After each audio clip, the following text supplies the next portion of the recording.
حضرت اسرائیل علیہ السلام کی کہانی جو انسانی تخلیق اور روح کی واپسی کے راز سے جڑی ہوئی ہے، ایک ایسی شخصیت کی داستان ہے جو خاموشی سے کائنات کی سب سے بڑی حقیقت موت کو انجام دینے پر مامور ہے۔ اس کہانی کا آغاز تب ہوتا ہے جب دنیا میں انسان کا پہلا وجود آیا اور اللہ تعالیٰ نے مختلف فرشتوں کو مختلف کاموں پر مامور فرمایا۔ انہی میں سے ایک حضرت اسرائیل علیہ السلام بھی تھے، جنہیں انسان کی روح قبض کرنے کی ذمہ داری سونپی گئی۔ ابتدائی زمانے میں جب حضرت آدم علیہ السلام کو پیدا کرنے کے لیے زمین سے مٹی لی جا رہی تھی، اس وقت اللہ تعالیٰ نے مختلف فرشتوں کو زمین پر بھیجا۔ فرشتے زمین سے مٹی لینے میں ہچکچا رہے تھے، کیونکہ زمین کہہ رہی تھی کہ مجھ سے ایسی مٹی نہ لی جائے جس سے ایسی مخلوق پیدا ہو جو مجھ پر فساد کرے۔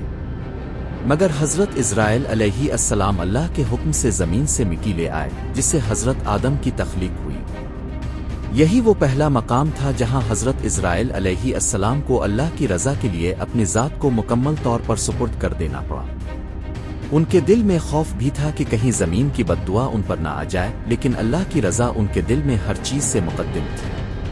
وقت گزرتا گیا اور دنیا میں انسان پھیلنے لگے۔ اللہ تعالیٰ نے حضرت اسرائیل کو حکم دیا کہ وہ دنیا میں جس انسان کی موت کا وقت مقرر ہو چکا ہو، اس کی روح قبض کرے۔ یہ ذمہ داری بہت بھاری تھی، کیونکہ یہ محض جسم سے روح نکالنا نہیں تھا، بلکہ ایک پورا عمل تھا جس میں ہر انسان کا وقت، مقام، حالات اور اعمال شامل ہوتے تھے۔ حضرت اسرائیل علیہ السلام کا ہر دن ایک نیا امتحان ہوتا۔ وہ اللہ کی طرف سے دی گئی لوح محفوظ کو دیکھتے، جس میں تمام انسانوں کے نام اور ان کی موت کا وقت درج ہوتا۔ ان کے پاس ایک خاص کتاب ہوتی جس میں ہر روح کا وقت، جگہ اور حالت درج ہوتی۔ وہ اسی کے مطابق دنیا کے کونے کونے میں پہنچتے اور خاموشی سے اپنی ڈیوٹی انجام دیتے۔ حضرت اسرائیل علیہ السلام کی روح قبض کرنے کا طریقہ بھی انسان کے اعمال پر منحصر ہوتا۔ نیک لوگوں کی روحیں بہت آسانی سے نکال لی جاتی۔ ان کے چہرے پر سکون ہوتا، ان کا جسم ہلکا محسوس ہوتا اور ان کی روح خوشی سے نکلتی جیسے قید سے رہائی ملی ہو۔ دوسری طرف گناہگاروں کی روحیں انتہائی سختی سے نکالی جاتی۔ ان کے جسم میں کھنچاؤ ہوتا، ان کے چہروں پر وحشت ہوتی اور ان کی روح کو کھینچ کر نکالا جاتا۔ ایک مرتبہ حضرت اسرائیل علیہ السلام نے اللہ تعالیٰ سے عرض کیا، اے میرے رب، کچھ لوگ میری آمد سے گھبرا جاتے ہیں، کچھ مجھے برا بھلا کہتے ہیں۔ کیا یہ درست ہے کہ میں تیرا حکم پورا کر رہا ہوں اور لوگ مجھ سے نفرت کرتے ہیں؟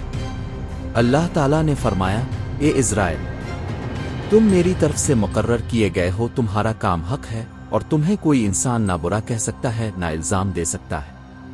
موت میری طرف سے ہے، تم صرف اس کا ذریعہ ہو۔ اس جواب نے حضرت اسرائیل کے دل کو اطمینان بخشا، مگر ان کی ذمہ داری کم نہ ہوئی، بلکہ ہر دن ایک نئی روح، ایک نیا مقام اور ایک نئی آزمائش ان کی منتظر ہوتی۔ حضرت اسرائیل علیہ السلام کے پاس روح قبض کرنے کے لیے کچھ خاص مددگار فرشتے بھی تھے۔ یہ فرشتے روح کو بدن سے نکالنے، اسے قبر تک پہنچانے اور پھر حساب کتاب کے لیے اگلے مرحلے تک پہنچانے میں مدد دیتے تھے۔ بعض اوقات وہ انتہائی بیمار افراد کے پاس جاتے جن کا وقت قریب ہوتا اور ان کی روح کو بہت نرمی سے نکالتے۔ ایسے مناظر دیکھنے والے حیران ہو جاتے کہ انسان کس قدر پر سکون انداز میں دنیا سے رخصت ہو رہا ہے۔ لیکن بعض اوقات موت کے مناظر انتہائی خوفناک ہوتے۔ جب ایک ظالم، فاسق، مجرم کی روح نکالی جاتی تو اس کے جسم میں کھنچاؤ، چیخ و پکار اور تکلیف کے آثار ہوتے۔ حضرت اسرائیل ان تمام مراحل سے گزرتے، مگر ان کا چہرہ کبھی بھی جذبات کا اظہار نہ کرتا۔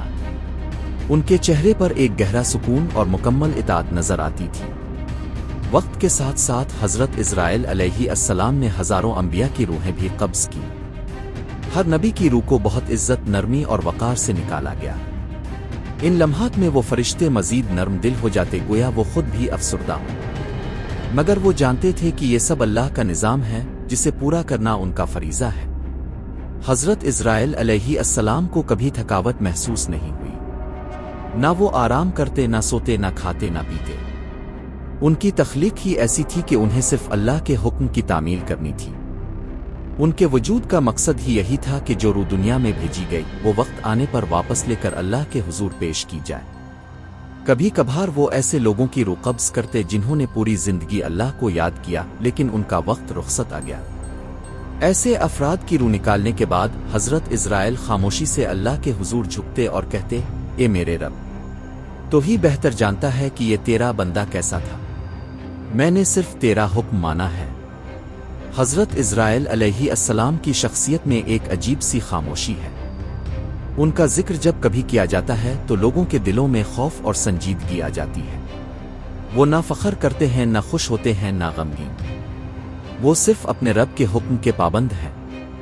قیامت کے قریب جب حضرت اسرافیل سور پھونکیں گے تو سب زندہ مخلوقات مر جائیں گے۔ اس وقت حضرت اسرائیل بھی اللہ کے حکم سے باقی تمام فرشتوں کی روح قبض کریں گے، حتیٰ کہ حضرت اسرافیل کی بھی۔ آخر میں اللہ تعالیٰ فرمائے گا، اے اسرائیل، اب تیری باری ہے، اور وہ خود بھی اپنی روح اللہ کے حکم سے واپس دے دیں گے۔ یہی وہ مقام ہے جہاں حضرت اسرائیل علیہ السلام کی ذمہ داری ختم ہوگی۔ وہ فرشتہ جس نے کائنات کے وجود سے لے کر قیامت تک ہر انسان کی روح قبض کی، وہ بھی آخرکار فنا کو پہنچ جائے گا۔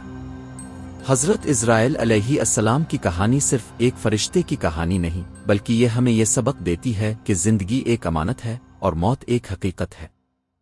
ہمیں اپنی زندگی ایسے گزارنی چاہیے کہ جب حضرت اسرائیل ہماری روح لینے آئیں تو ہم سکون سے ان کے ساتھ جائیں اور ہمارا چہرہ روشن ہو۔